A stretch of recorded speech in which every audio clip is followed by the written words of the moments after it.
And again, bent over rows, I always go over this way. I know a lot of people like to do that way, but which is okay, you get a good squeeze, but the only problem is when you start going heavier and heavier, it puts a lot more strain on your biceps. And like I said, if something's going to cause more of a risk and injury, I try and avoid it. So that if you tear a bicep and you're into bodybuilding, it could be an ending career or just wouldn't be good. So I always prefer over like that. Lock yourself in position like a duck, putting your sort of arse out. Where's Matt? Just let me check. So you're sort of like that. Get a good stretch and just pull in the waist, the midsection like that. I see a lot of people do it where they'll start to do this and rock it, where they might only stand here and do this. So it's more like a little arm thing, and maybe you might get a little bit of traps in it if you want, but you sort of got to get over a bit like that. Head up and really row in and just squeeze. Just get a good, have to go super stretch, as long as you get a good stretch, good contraction. And then sometimes at the very end, depending if I had a bit of energy left, I'd stand up and maybe just throw in a few shrugs like that before I put it back.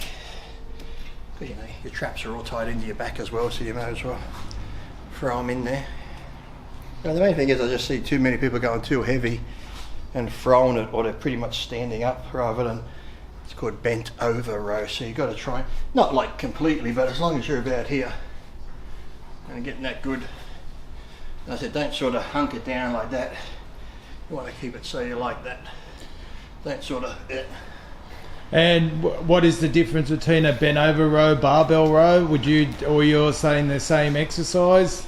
Well, I like the barbell. Feels good. Or you can do like the T-bars. No, but when I mean some, you know how some people call like using a barbell, they'll call it barbell rows, and then they'll bend over more and do a bent over row. Yeah, same thing. So you're throwing them in the same. Yeah, and it's like I see people too. You can do like bent over. Yeah, but you can do it for hammies. Where for hammies, you'll generally just go to like here, to here, where your tension's on your hammies. And it doesn't need a lot, but I see people doing 3 or 4 plates, which, you know, if you tear a hammy, so then it's not really not just using your hammy, you're using your back and your arms as well to go like this. And then I see the ones who only come to here. Well, you can go to here if you want, but then some people stand like on a box, or say they're standing on this, right? So they get up really high. So let's just say the bench is the floor now, and they still just go to here.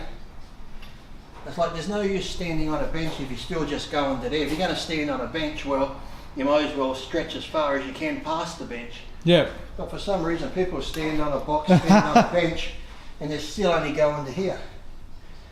So I don't know why you're standing on it. Like if you're doing it and the weight hits the floor and you need more of a stretch, then stand on something. But if you're not even touching the floor, there's no point standing on something because you're not going any lower.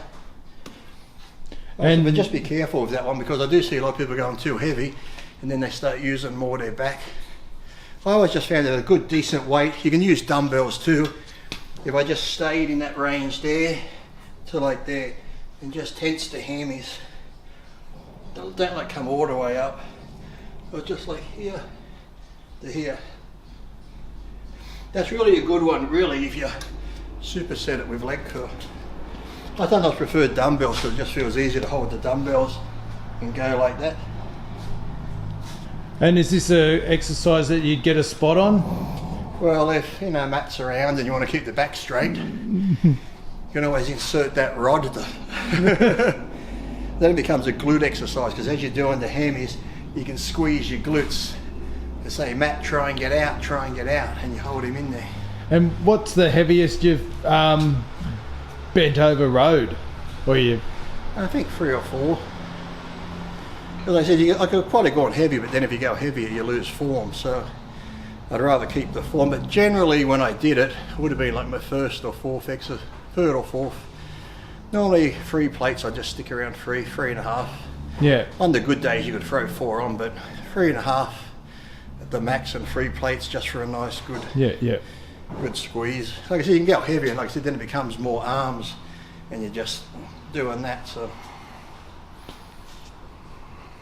And what about grip? Did you ever use the underhand grip? No, like I said, you can get a good feel. You can use it on like some hammer strength machines, but I just find, like if you've got a nice lightweight, it's not bad to get that good squeeze. Yeah. You start getting 3 plates or more, if you like that, you're pulling up, it's more bicep, but as you go down, it's really pulling your biceps. So Yeah. it's a lot easier to tear something that way than that way. Yeah. So I'd rather be safe than sorry.